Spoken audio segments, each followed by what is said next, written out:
Chapter 30.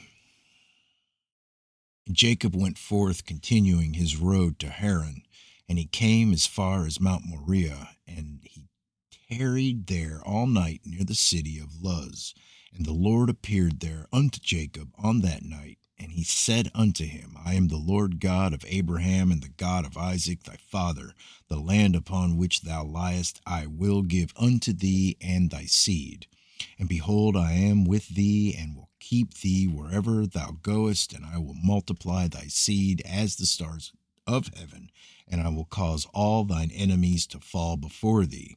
And when they shall make war with thee, they shall not prevail over thee, and I will bring thee again unto this land with joy, with children, and with great riches.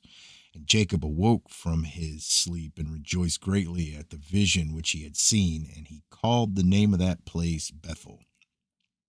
And Jacob rose up from that place quite rejoiced, and when he walked, his feet felt light to him for joy.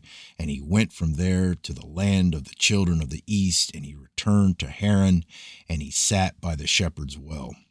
And he there found some men going from Haran to feed their flocks, and Jacob made inquiries of them, and they said, We are from Haran. And he said unto them, Do you know Laban the son of Nahor? And they said, We know him, and behold, his daughter Rachel is coming along to feed her father's flock. Whilst he was yet speaking with them, Rachel, the daughter of Laban, came to feed her father's sheep, for she was a shepherdess. And when Jacob saw Rachel, the daughter of Laban, his mother's brother, he ran and kissed her, and lifted up his voice and wept.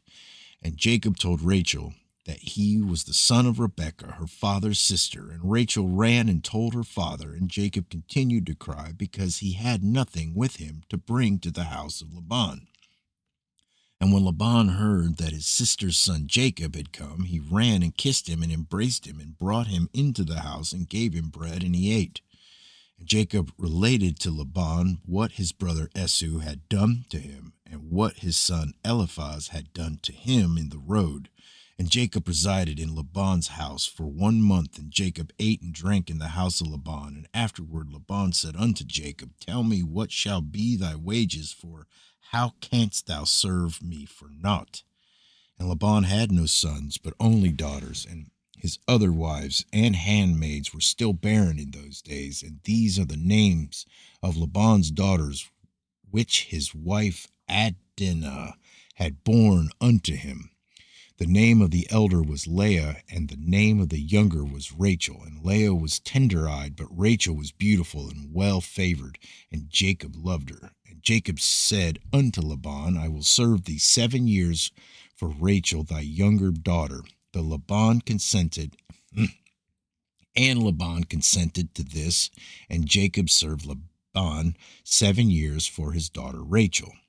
And in the 2nd year of Jacob's dwelling in Haran, that is, in the 79th year of the life of Jacob, in that year died Eber, the son of Selah. He was 464 years old at his death. And when Jacob heard that Eber was dead, he grieved exceedingly, and he lamented and mourned over him many days. And in the 3rd year of Jacob's dwelling in Haran, Basmath, the daughter of Ishmael, the wife of Esau, bare unto him a son, and Esau called his name Reuel. And in the 4th year of Jacob's residence in the house of Laban, the Lord visited Laban, and remembered him on account of Jacob. And the sons were born unto him, and his firstborn was Beor, his second was Alib, and the third was Korash. And the Lord gave Laban riches and honor, sons and daughters, and the man increased greatly on account of Jacob. And Jacob in those days served Laban in all manner of work, in the house and in the field, and in the blessing of the Lord was in all that belonged to Laban, in the house and in the field. And in the 5th year died Jehudith, the daughter of Beeri, the wife of Esau, in the land of Canaan, and she had no sons but daughters only. And these are the names of her daughters which she bare to Esau. The name of the elder was Merzith, and the name of the younger was Puth.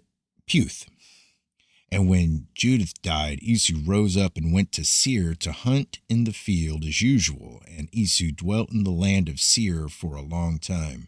And in the 6th year, Esau took for a wife, in addition to his other wives, Aholibamah, the daughter of Zebeon the Hivite, and Esau brought her to the land of Canaan.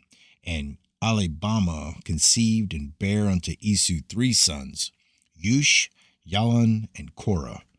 And in those days in the land of Canaan there was a quarrel between the herdsmen of Esau and the herdsmen of the inhabitants of the land of Canaan.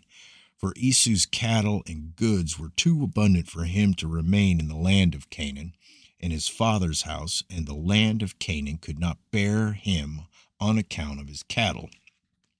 And when Esau saw that his quarreling increased with the inhabitants of the land of Canaan, he rose up and took his wives and his sons and his daughters, and all belonging to him, and the cattle which he possessed, and all his property that he had acquired in the land of Canaan. And he went away from the inhabitants of the land to the land of Seir, and Esau and all belonging to him dwelt in the land of Seir.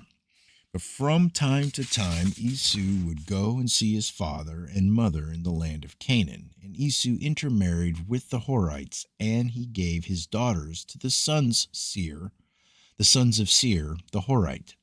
And he gave his elder daughter Marzith to Anah, the son of Zebeon, his wife's brother, and Puth he gave to Azer, the son of Bilam the Horite. And Esau dwelt in the mountain, he and his children, and they were fruitful and multiplied.